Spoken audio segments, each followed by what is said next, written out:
Sahabat Excellent, kembali The Magic of ICT hadir di hadapan Anda. Kali ini saya Sutyono Gunadi akan menampilkan seorang teman saya yang banyak bergerak di bidang retail, yaitu Bapak Charlie Sianipar. Bapak Charlie Sianipar ini adalah direktur dari Versacom yang saat ini berbisnis di bidang retail di ICT maupun e-retail juga, Pak ya. Betul, Pak. Ya. Apa kabar Pak Charlie? Baik Pak, makasih Pak Su. Makasih Pak.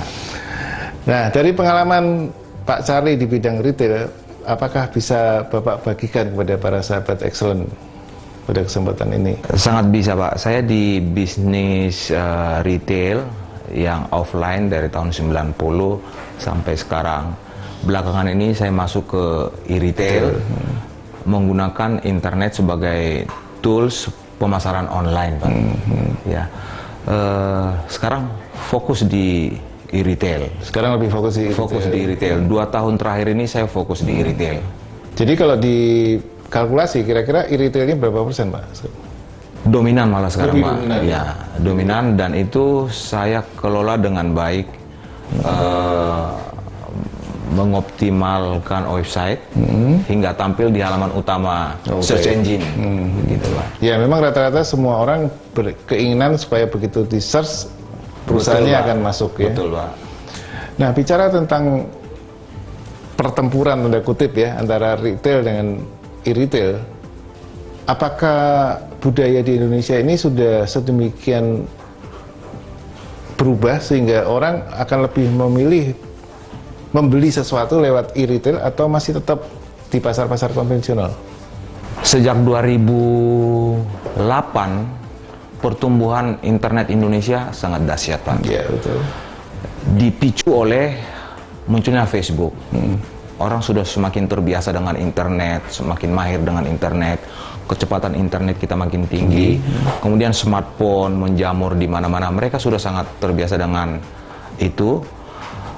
2 tahun terakhir pergeseran itu sangat tajam Pak, sangat tinggi, termasuk di komunitas-komunitas yang menyediakan e-retail bagi membernya juga tumbuh sekali dan pesat sekali, gitu Pak.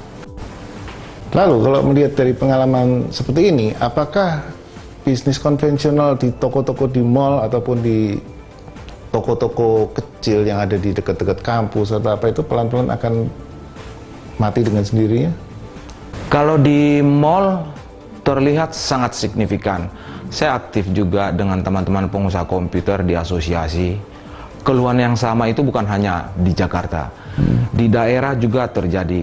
Artinya retail di mall penurunannya drastis. Pemicunya banyak. Sewa mall yang begitu tinggi, turnover pegawai yang cepat, kemudian volume pengunjung berkurang, itu jadi turun. Ya. E-retail malah tumbuh Pak. Oh gitu ya. Malah tumbuh ya. Walaupun ada beberapa joke di antara teman mengatakan bahwa orang Indonesia itu kalau belum megang barangnya itu nggak mau beli. Sekarang udah berubah Pak ya? Itu memang benar, budaya kita ada di sana. Tapi itu terjadi pergeseran Pak. Kalau orang awam yang tidak mengerti gadget sama sekali, atau tidak mengerti atau pingin lihat barangnya, dia akan pergi ke mall melihatnya. Tapi kalau orang yang sudah terbiasa dengan itu, kita katakan misalnya smartphone tipe XYZ, tipenya itu di mana-mana sama. Dia tinggal search di internet speknya seperti apa, dia bandingkan di internet, di toko-toko e-retail harganya berapa, dia tidak harus pergi ke mall lagi Pak. Iya. Dia bisa beli secara online atau telepon, biarpun tidak murni e-commerce, dia telepon tokonya minta diantar. Itu juga sudah e-retail Pak. Ya. Nah, kalau melihat perkembangan dari e-retail sendiri, kira-kira persaingan di e-retail sendiri sekarang sudah sampai seberapa ketat? Di e-retail termasuk ketat juga hampir di semua sektor. Tapi banyak cara Pak, 1001 cara. Kalau di toko mungkin caranya terbatas. Kalau di e-retail mereka bisa memanfaatkan website, bisa memanfaatkan sosial media sendiri banyak sekali jenisnya. Betul. Terus lebih dinamis, berubahnya cepat sekali. Dia bisa beradaptasi dengan cepat. Sementara kalau di konvensional seperti di mall tidak mudah men-switch dari cara yang lama ke cara yang baru, dan ketergantungan kepada keramaian mall itu sangat besar sekali Pak Sud. Nah, kalau tentang e-retail sendiri, saya perhatikan banyak pemain-pemain besar sekarang juga membuka e-commerce-nya kan. Banyak sekali Pak. Nah, bagaimana yang orang-orang yang tidak terlalu punya latar belakang bisnis besar bersaing dengan raksasa-raksasa tersebut?